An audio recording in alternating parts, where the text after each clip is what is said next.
Hello student, कैसे हैं आप सब। एक बार पुनः आप सभी का आपके अपने चैनल शिव कोचिंग क्लासेस पर स्वागत है। और आज का टॉपिक है अधिशोषण और अवशोषण में अंतर, डिफरेंस। अधिशोषण और अवशोषण प्रत्येक टॉपिक कवर करा रहा हूँ। चैप्टर 5 का टॉपिक है, ठीक है ना। क्लास 12 केमिस्ट्री एनसीईआरटी चैप्टर 5 पढ़ा रहा हूँ। तो अधिशोषण अवशोषण क्या है, पहले थोड़ी सी परिभाषा आप समझ लें, इसके बाद आपको है ना इसके डिफरेंस समझना है। जैसे मैं मान के चलता हूँ एक आपके पास पदार्थ है, ठीक है ना। ये पदार्थ है, इसमें द्रव या ठोस कुछ भी हो सकता है, ठीक है ना। ये पदार्थ, ये दूसरा पदार्थ, ठीक है। तो जब ध्यान दीजिएगा, जब कोई भी पदार्थ आ करके इस पदार्थ की केवल सतह पर क्रिया करेगा, कहाँ पर, केवल सतह पर, सतह पर जब क्रिया करेगा तो यह क्रिया कहलाएगी क्या, अधिशोषण। लेकिन ये जब कोई पदार्थ आकर उसी पदार्थ की सतह के साथ साथ आंतरिक भाग यानी उस पदार्थ के अंदर भी क्रिया करने लगता है तो कहलाता है अवशोषण। अधिशोषण में केवल पृष्ठ पर घटना होती है, जबकि अवशोषण में अंदर तक घटना होती है, ठीक है ना। तो चीज़ें समझ गए।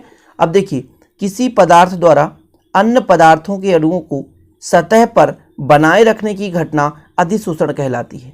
किसी पदार्थ द्वारा अन्य पदार्थों के अणु, परमाणु या पदार्थ को अपने सतह पर बनाए रखने की घटना क्या कहलाती है, अधिशोषण कहलाती है। जबकि अवशोषण क्या है स्टूडेंट, अवशोषण कोई भी पदार्थ अन्य पदार्थों को, ठीक है, अपने बाहर यानी पृष्ठ पर व अंदर दोनों स्थानों पर बनाए रखने की घटना अवशोषण कहलाती है। या किसी पदार्थ द्वारा अन्य पदार्थों के अणुओं को सतह या आंतरिक भाग पर भी बनाए रखने की घटना अवशोषण कहलाती है। ये अपना नॉर्मल परिभाषा है जो कि अपने भाषा में बता रहा हूँ, ठीक है ना। और अपने भाषा का परिभाषा ही सबसे अच्छा होता है। देखिए, इससे अब बिल्कुल ये डायग्राम से बिल्कुल आप अर्थ समझ गए होंगे कि आपके पास एक पदार्थ है, उसके सतह पर जब कोई पदार्थ जमा रहता है या सतह पर ही बना रहता है तो यह घटना क्या कहलाती है, अधिशोषण।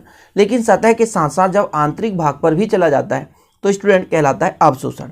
अब देखिए, केवल इसके सांद्रता में कहाँ परिवर्तन होगा, सतह में, और जबकि इसके अंदर, बाहर, भीतर हर जगह इसके सांद्रता में परिवर्तन होगी। समझ रहे, मतलब इसके पृष्ठ पर सांद्रता में वृद्धि होगी, जबकि इसमें अंदर भी इसके सांद्रता में वृद्धि होगी, ठीक है ना, यानी परिवर्तन होगी। अब यदि बात की जाए तो ये सतह पर होता है, इसलिए इसको हम आसानी से अलग कर सकते हैं। ये सतह पर बना रहता है, इसलिए इसे अधिशोष और अधिशोषक को अलग कर सकते हैं। अधिशोष क्या है, जो पदार्थ आ रहा है वो अधिशोष कहलाएगा। जिस पदार्थ पर घटना हो रही है ये कहलाएगा अधिशोषक। क्या कहलाएगा, अधिशोषक, ठीक है ना।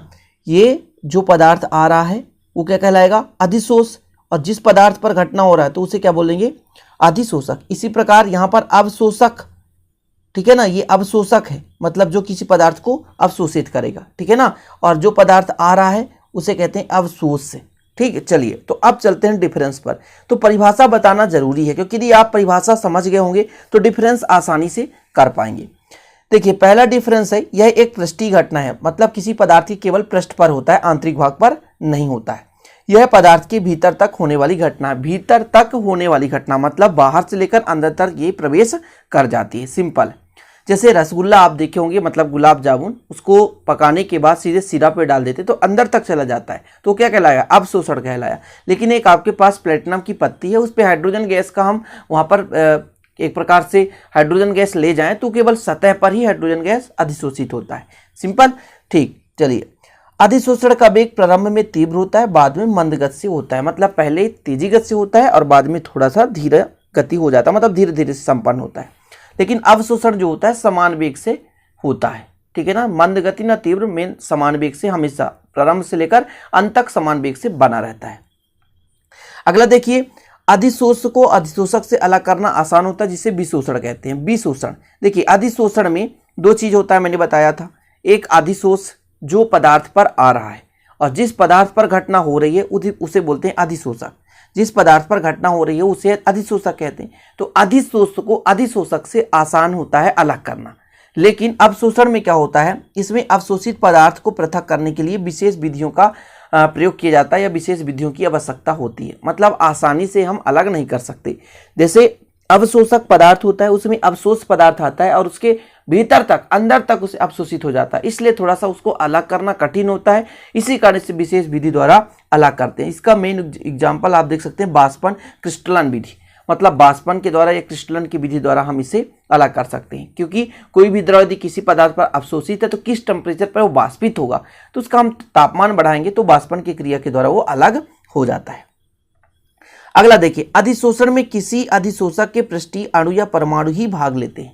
मतलब यहां पर जैसे मैंने बताया था सतह पर यानी अधिशोषक के ऊपर अधिशोष पदार्थ आता है तो या तो अणु या तो परमाणु भाग लेते हैं। ठीक है, अवशोषण में अवशोषक के सभी अणु परमाणु भाग लेते हैं।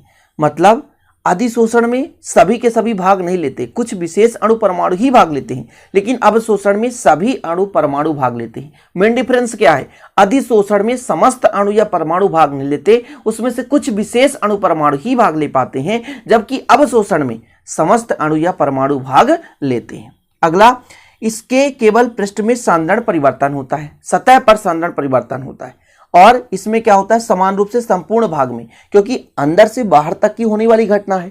अवशोषण क्या है, अंदर से बाहर तक की होने वाली घटना है, इसलिए अंदर भी और बाहर भी समान रूप से अवशोषण होता है। लेकिन अधिशोषण में स्टूडेंट केवल पृष्ठ पर ही सांद्रण परिवर्तन होता है, क्योंकि ये केवल पृष्ठीय घटना है।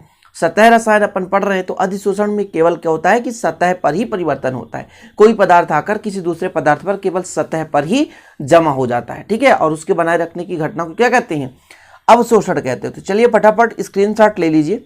ठीक है, और इसे आप लोग नोट डाउन भी कर लेना, जो भी नोट्स परचेस नहीं किए हैं। जिनको नोट्स परचेस करना है तो कॉन्टैक्ट नंबर आपको पता ही होगा 9685299149 पर आप परचेस कर सकते हैं। ठीक है, नॉर्मल चार्ज है, ज़्यादा चार्ज नहीं है।